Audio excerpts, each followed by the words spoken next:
Un moniteur montre les battements du cœur qui ralentissent jusqu'à disparaître. Hiraku se souvient de ces images lorsqu'il ouvre les yeux. Lorsqu'il sort pour affronter sa journée, il est accueilli par des habitants semi-humains. Pour comprendre la chance d'Hiraku, il faut revenir au début. Quelque part dans le cosmos, le dieu qui gouverne le monde parle à Hiraku. Hiraku a vécu 39 ans de grandes difficultés, a été trahi par ses amis et est finalement mort d'une maladie incurable. Chanceux, dirais-je. Après une vie cruelle, le dieu donne à Hiraku une nouvelle chance, avec un corps sain et sans maladie. De plus, le dieu permet à Hiraku de demander n'importe quoi pour l'aider à vivre sa nouvelle vie comme il l'entend. Curieusement, Hiraku demande une vie de fermier tranquille, loin de la civilisation. Ayant vu une émission sur l'agriculture à la télévision alors qu'il était cloué sur son lit d'hôpital, Hiraku aspire désormais à cette vie simple. Le dieu informe Hiraku qu'il recevra le pouvoir outil agricole tout-puissant. Hiraku se réveille, allongé sur le sol d'une forêt au milieu de nulle part. Hiraku est plus jeune de plusieurs années que lorsqu'il est mort dans sa première vie et il souhaite profiter au maximum de sa nouvelle vie en tant que fermier. Réfléchissant à ce qu'il peut faire pour l'instant, Hiraku essaie l'outil agricole tout-puissant et une houe apparaît comme par magie dans sa main. En évaluant le terrain, Hiraku se rappelle qu'il devra se procurer de l'eau et de la nourriture avant de planter quoi que ce soit. En explorant la région, Hiraku cherche une rivière, mais il n'entend que des feuilles. C'est alors qu'il aperçoit au loin un arbre à l'aspect unique, parfait pour la base d'Hiraku. Après avoir exploré la région, Hiraku ne trouve pas de rivière ou d'étang à proximité. Pour trouver de l'eau, Hiraku essaie la radiesthésie, une méthode qui consiste à trouver de l'eau en bougeant un bâton, mais il n'y parvient pas et décide donc de creuser sans fin jusqu'à ce qu'il trouve de l'eau. Comme dans Minecraft, Hiraku se rend compte qu'il ne peut pas creuser en ligne droite, mais en diagonale. Il creuse encore et encore, jusqu'à ce qu'il trouve enfin de l'eau. Il doit ensuite trouver de la nourriture, mais Hiraku n'a toujours pas faim et continue à construire sa base d'opération. Le long du chemin, Hiraku trouve un arbre solide et pense qu'il doit faire une entaille des deux côtés. Mais d'un seul coup, Hiraku coupe l'arbre proprement avec sa hache. Hiraku traîne le tronc à l'aide d'un outil dont il ne connaît pas le nom, jusqu'à ce qu'il parvienne à l'imaginer et que l'outil agricole apparaisse. Le soleil commence à se coucher et Hiraku regarde fixement le tronc. S'il s'agissait de Minecraft, il aurait déjà construit une cabane, mais ce n'est pas aussi facile qu'il le pensait. Réalisant qu'il fait presque nuit, Hiraku essaie de trouver une source de lumière, une torche, une lampe, un briquet, une allumette, n'importe quoi. Mais ses talents d'agriculteur ne lui permettent peut-être pas d'obtenir un tel objet. Hiraku fait donc apparaître une loupe, mais il devra attendre que le soleil réapparaisse pour l'utiliser. À la tombée de la nuit, Hiraku creuse à la hâte un trou dans le tronc pour s'abriter temporairement. Étonnamment, Hiraku est capable de bien voir la nuit. Est-ce grâce au corps sain que le dieu lui a donné ou aux deux lunes dans le ciel? Le soleil brille un nouveau jour et, après avoir bu l'eau du puits, Hiraku allume un feu. Lorsqu'il commence à manquer d'énergie à cause de son travail, Hiraku pense qu'il doit chercher de la nourriture. Heureusement, un lapin monstrueux l'attaque. Il n'a pas le meilleur goût, mais il est comestible. Tout ce qui entre ressortira plus tard, et c'est pourquoi Hiraku construit des toilettes avec un système d'évacuation et des rideaux de bois pour l'intimité. Une fois libéré, Hiraku réfléchit à ce qu'il peut cultiver, mais au coucher du soleil, il doit encore parcourir la forêt à la recherche de graines à planter. À son grand étonnement, le lendemain matin, des germes poussent dans chaque rangée du champ. Hiraku ne sait peut-être pas ce qu'il fait pousser, mais il protégera ses champs quoi qu'il arrive et il s'emploie donc à placer des clôtures et à creuser une tranchée autour de la zone. Il lui faut quelques jours pour achever le travail, tout en abattant les lapins qui tentent de l'attaquer. Hiraku se demande pourquoi ils le prennent pour cible, mais au moins il a une source de nourriture constante et gratuite. Quelques jours plus tard, Hiraku se construit enfin une hutte après bien des efforts. Un jour, Hiraku aperçoit deux gros chiens à l'extérieur de la clôture et, voyant qu'ils sont blessés, il les invite à entrer. Heureusement, Hiraku a des restes de viande d'un sanglier qu'il a abattu et regarde les chiens manger avec joie. Surprise, la femelle est sur le point de mettre bas. Après avoir réfléchi à la manière d'aider à la naissance, Hiraku décide d'allumer un feu de joie à l'extérieur de la hutte. Le lendemain matin, Hiraku est ravi de trouver 4 chiots en bonne santé dans la maison. Voyant les chiens parfaitement installés dans la hutte, Hiraku décide de construire une meilleure hutte pour sa maison. Bientôt, les cultures d'Hiraku sont prêtes à être récoltées. Les tomates sont peut-être petites, mais elles sont juteuses. Pendant qu'il s'occupe de la récolte, les chiens, Kuro, le père, et Yuki, la mère, partent à la chasse au gibier et patrouillent dans les environs. Pendant ce temps, les chiots Kuroashi, Kuroni, Kurozan et Kuroyon font de jolies choses. Étonnamment, les chiens aiment manger des légumes, ce qui incite Hiraku à faire de son mieux, lentement et paisiblement. Depuis une autre demeure, le dieu contrôle Hiraku. Par erreur, il a permis à un homme gentil et innocent de vivre une vie digne d'un pêcheur. Cependant, le dieu a commis une autre erreur en envoyant Hiraku dans une forêt située dans une région dangereuse et peuplée de monstres maléfiques. On l'appelle littéralement « la forêt de la mort ». Désormais, le dieu ne peut plus interférer avec la vie d'une âme une fois qu'elle a commencé. Pendant ce temps, Hiraku en apprend davantage sur le tout-puissant outil agricole au fil des jours. Par exemple, en imaginant les plantes qu'il veut faire pousser pendant qu'il utilise l'outil agricole, Hiraku les sème dans le sol. Hiraku a également remarqué que les plantes plantées à l'aide de l'outil agricole poussent très rapidement. Pour remercier les dieux qui lui ont accordé cette vie, Hiraku décide de leur faire des statues. Les choses se civilisent peu à peu, même si la cuisine d'Hiraku a encore besoin d'être améliorée. Il ne peut que faire bouillir de la viande de lapin et des légumes frais de la ferme, car il n'a rien pour les assaisonner. Après s'être rassasié, Hiraku décide de planter des arbres fruitiers. Il faudra des années pour qu'ils donnent des fruits. Hiraku devra donc être patient. En attendant, passer du temps avec les chiens est un bon moyen pour Hiraku de passer le temps. Les chiens sont également très utiles pour trouver son chemin dans la forêt. Grâce à eux, Hiraku trouve une rivière à 30 minutes de sa base et en creusant un chemin, Hiraku peut amener de l'eau jusqu'à sa maison. De retour chez lui, Hiraku agrandit ses champs pour y faire pousser des pépins de raisin pour l'huile, du blé pour la farine et de la canne à sucre pour le sucre. Si seulement il pouvait aussi cultiver du sel. Les jours passent et le temps commence à se refroidir. Pour se préparer à l'hiver, Hiraku utilise la peau de lapin géant, mais elle sent très mauvais.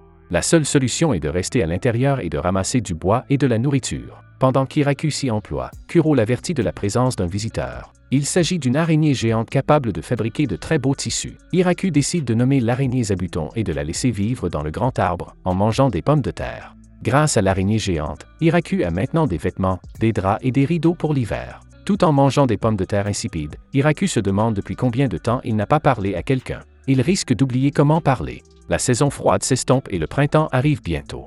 Hiraku observe avec joie et tristesse l'entrée dans la forêt des louveteaux devenus adultes. Il n'est pas trop tôt. Ils sont tous revenus avec leurs nouveaux compagnons. Zabuton arrive également avec un groupe d'enfants. La famille s'est agrandie. Comme il y a de plus en plus de bouches à nourrir, Hiraku doit travailler encore plus dur. Alors qu'il laboure les champs, Hiraku entend l'alarme de Zabuton. Kuro le conduit au milieu de la forêt, où Hiraku trouve une jeune fille légèrement vêtue. Elle a l'air en détresse tandis que les chiens et Zabuton l'entourent. Hiraku tente de les arrêter en s'approchant de la jeune fille qui lui demande de l'aide, mais alors qu'il se penche pour lui donner sa veste, Hiraku est mordu au cou. La fille est un vampire. Malheureusement pour elle, mordre Hiraku est une grave erreur. Les chiens l'attaquent immédiatement, la ramenant à sa forme plus petite et non vêtue. Bien que la jeune fille admette qu'elle a attaqué les chiens en premier, Hiraku se sent mal pour elle. Il lui offre donc son sang pour l'aider à guérir. Grâce à la bénédiction du dieu, le corps sain d'Hiraku peut résister. Après avoir terminé, Hiraku remarque qu'elle est plus petite que sa forme précédente. Il lui offre plus de sang pour qu'elle puisse prendre sa forme complète. C'est évidemment par inquiétude et non parce qu'Hiraku veut voir son physique plus mature. On y croit. À la base d'Hiraku, il coupe une tomate pour que la fille la goûte et elle l'aime beaucoup. Comme la jeune fille veut en savoir plus sur l'agriculture, il passe le reste de la journée à s'occuper des cultures. À la tombée de la nuit, il se retire dans la hutte, où la jeune fille enregistre avec plaisir tout ce qu'elle a appris. Hiraku découvre qu'elle s'appelle Lululusi et qu'elle fait des recherches sur les plantes médicinales. Comme des nobles essayaient de lui voler ses recherches, la jeune fille s'est enfuie à la recherche d'un endroit où se cacher. Elle a alors entendu parler de cette forêt et a décidé que s'y rendre l'aiderait à poursuivre ses recherches. Lui découvre qu'il n'a aucune idée de la réputation sauvage de la forêt, mais qu'il apprivoise de nombreux monstres. Alors que lui demande si elle peut lui rendre visite à nouveau, Hiraku lui demande de rester avec lui pour toujours. Bien qu'il n'ait pas d'intention romantique au départ, Hiraku demande à Lu de devenir sa partenaire de vie.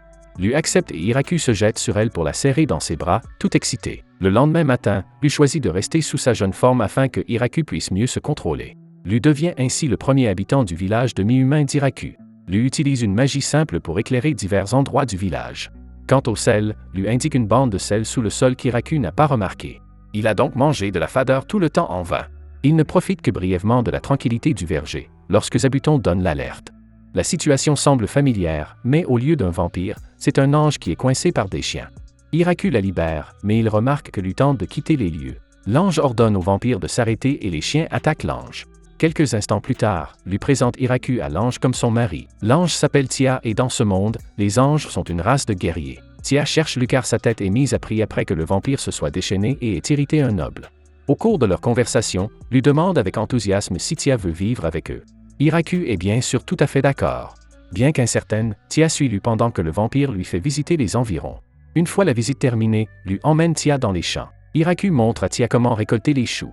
À la fin de la journée, ils ont récolté des tonnes de produits. Plus tard dans la soirée, Tia savoure le goût merveilleux des fraises et apprend à quel point le travail à la ferme peut être gratifiant.